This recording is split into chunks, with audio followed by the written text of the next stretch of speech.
మాజీ చైర్మన్ భూమన కరుణాకర్ రెడ్డి మీడియాతో మాట్లాడుతున్నారు. ఇప్పుడు లైవ్ చూద్దాం.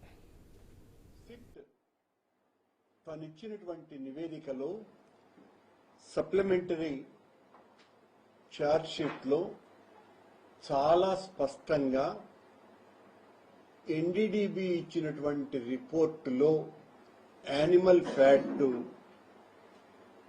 కలిసే అవకాశం లేదు, చాలా చాలా మృగ్యము అని స్పష్టంగా పేర్కొన్నది.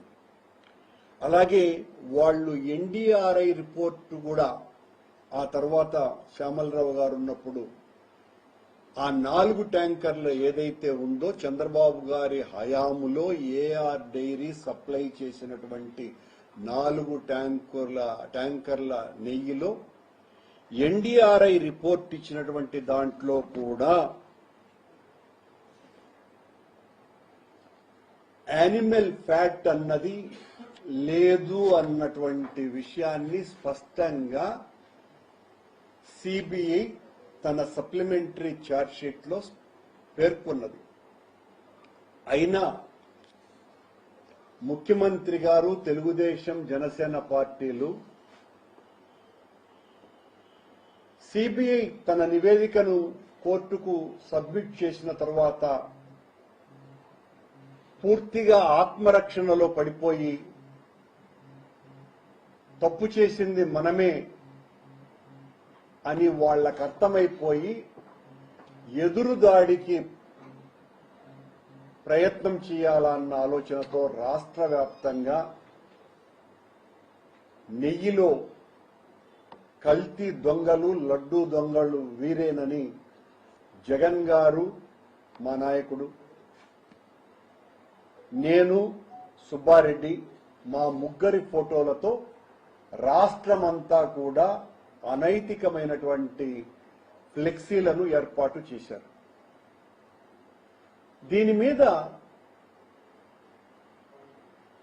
కావాలనే అయినా కూడా జనం నమ్మే పరిస్థితి పోయింది కనుక ఉద్దేశ్యపూర్వకంగా పని కట్టుకొని యాదృచ్ఛికంగా కాదు, భావోద్వేగపూరితంగా కాదు, పక్కా ప్రణాళికతోనే వైఎస్ఆర్ కాంగ్రెస్ పార్టీ నాయకుల మీద ఏదో ఒక నెపం మోపి వాళ్ల మీద దాడి చేయాలా అన్న ఆలోచనతోనే అంబటి రాంబాబు గారు తను అన్నటువంటి మాటలకు క్షమాపణలు చెప్పినా కూడా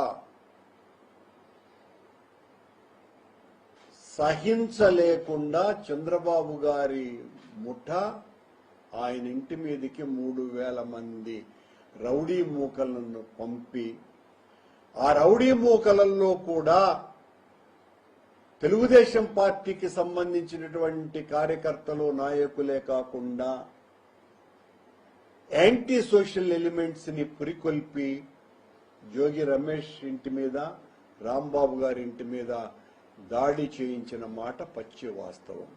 మేము రాంబాబు అన్నటువంటి మాటను ఏ రకంగానూ కూడా సమర్థించము. ఆయన చేసింది తప్పు, పొరపాటు అని చాలా స్పష్టంగా చెప్పటం జరిగింది. ఆయన కూడా అంగీకరించి క్షమాపణలు కోరటం జరిగింది.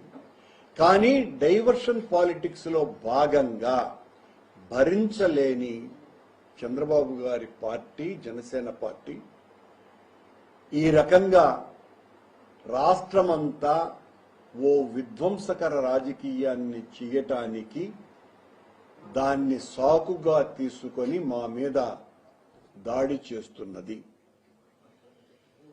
సిట్ ఇచ్చినటువంటి రిపోర్టులో ఎక్కడ యానిమల్ ఫ్యాట్ కలపలేదు అన్నటువంటి విషయం తెలిసిపోయింది. మేము చాలా స్పష్టంగా చెప్పటం జరిగింది. సిబిఐ ఎంక్వైరీలో కల్తీ నెయ్యి జరిగింది అని వాళ్ళు రిపోర్ట్ ఇచ్చినారు. ఆ రిపోర్టులో ఎక్కడ కూడా ఆనాటి పాలక మండలి అధ్యక్షులు గాని, పాలక మండలి సభ్యులు గాని, ఉన్నత అధికారుల ప్రమేయం కానీ ఆ అవినీతిలో, ఆ కల్మషంలో వాళ్ళు భాగస్వాములు కాదు అన్న విషయం చాలా స్పష్టంగా తన సప్లిమెంటరీ ఛార్జ్ షీట్లో సిట్ పేర్కొన్నది.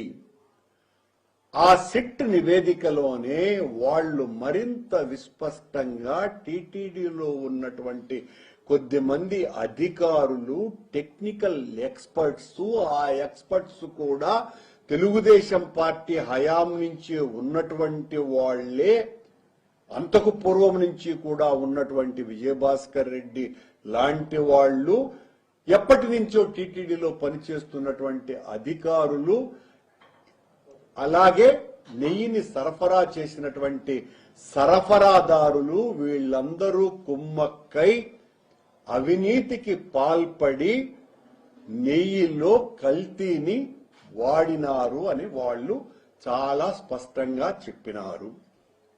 దీనికి